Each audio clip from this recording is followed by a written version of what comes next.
Hello, my name is Burke Hedges, author of the best-selling book, The Parable of the Pipeline.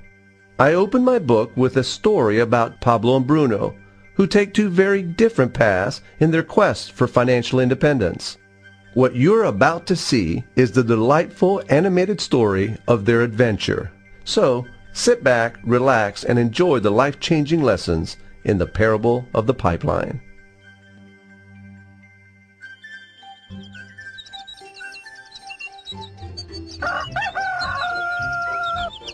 Far away, in a small village, near a beautiful valley, lived two friends, Pablo and Bruno. They were both young and dreamed of a better life for themselves. They'd often discuss their dreams about how they would become the most successful men in the village. They weren't afraid of hard work, and they searched for opportunities to help realize their goals and achieve their dreams. One day, an opportunity presented itself.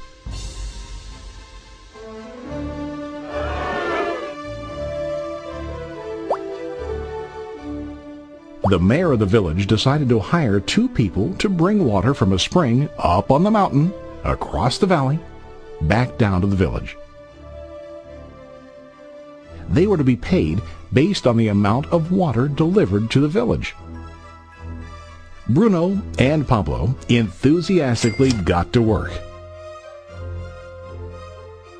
Every day, from morning till evening, they carried buckets to and from the spring. They worked hard, carrying water to the village. In the evening, they'd return home with their day's wages.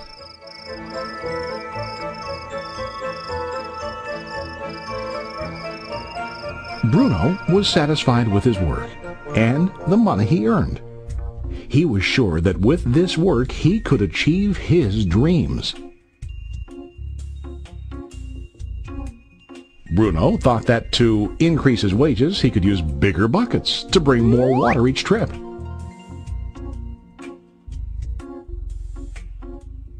He believed with a larger income he would soon be able to buy a cow and the house that he dreamed about.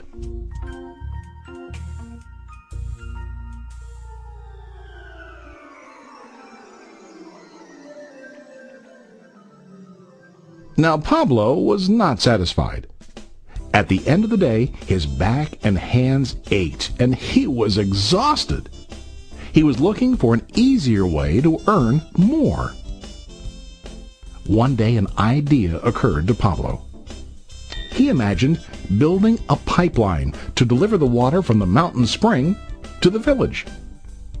With this pipeline, he could get more water to the village without carrying buckets back and forth from the spring to the village. Soon, he got very excited about his idea and began to plan. Pablo, of course, shared his idea with his friend Bruno and asked him to join with him to work on and help build the pipeline. Bruno thought the idea was crazy.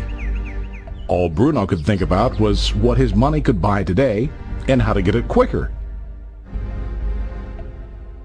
He felt that building a pipeline would slow him down and delay him in achieving his goals. Instead, Bruno got bigger buckets and went more often back and forth fetching water. He was sure that with this method, he could make more money. Pablo decided to build the pipeline on his own. He understood that it would not be easy to build, and it would take time to complete the pipeline. Pablo knew that it could take several years to finish, but he set his mind on his goal.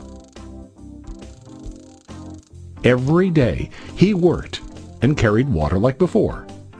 But on weekends and during his spare time, he worked hard to dig in the rocky soil and build his pipeline.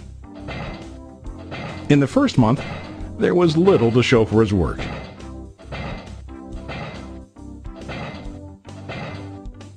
Bruno and the villagers laughed and teased him. They called him Pablo the Pipeline Man. During this time, Bruno's income doubled. He already bought a cow and a bigger house. His lifestyle changed. He now spent time after work in the bar, enjoying his hard-earned wages from delivering water.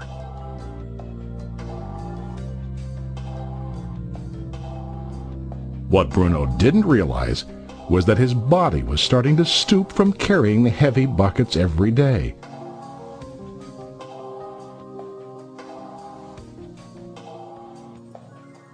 His face looked worn and his body tired.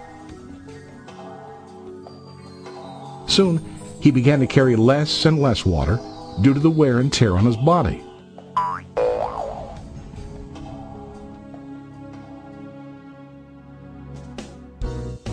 Month after month, Pablo worked. Soon a year passed, and then a second year. Finally, Pablo finished his pipeline. He now used his pipeline to deliver water to the village instead of carrying buckets. Pablo was now earning more money than ever before. The water continued flowing to the village, while Pablo wasn't working. While he slept and ate, the water flowed. Pablo was happy and proud of his insight, persistence, and hard work. Now his income flowed as long as the water flowed through his pipeline.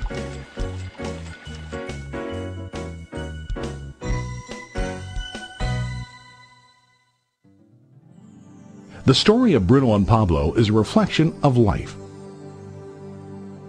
Their jobs symbolize what most people do to earn money. Bruno gets his money using buckets. He goes back and forth, carrying his buckets from the spring to the village in exchange for money. To increase his income, he either has to go more frequently to the spring or to use larger buckets. It's common in real life to increase our income by working harder. For example, working overtime or getting a second job. We also increase the size of our buckets by accepting a higher paying position, which often includes spending more time on the job. Most of us exchange time for money like Bruno. We know that every person has only 24 hours in the day and that it's not possible to use all our time to work. The most difficult time comes when we can no longer exchange time for money due to age, health, or other reasons. Then, our income stops.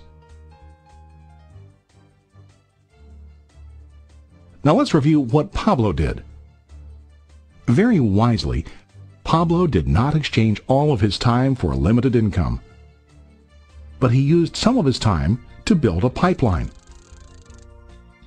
He knew that the pipeline would bring ongoing income as long as the water flowed. An ongoing income that multiplied the time he worked each day. Pablo knew that someday, maybe because of age or health, he would no longer be able to exchange his available time for money. Pablo knew that if he could make his idea of a pipeline work, then he only has to do the hard work of building the pipeline. After the pipeline was completed, Pablo was able to monitor and maintain the flow of water to ensure that his income will continue. Pablo has shown us that to earn an income, we don't always have to directly exchange time for money. There really are better ways. How about you? Are you still like Bruno, who directly exchanges time for money? Or do you want to be like Pablo, building and maintaining a pipeline for ongoing income? If you are interested in the idea of building your own pipeline, contact the person who lent you this presentation. You can start building your pipeline today. today.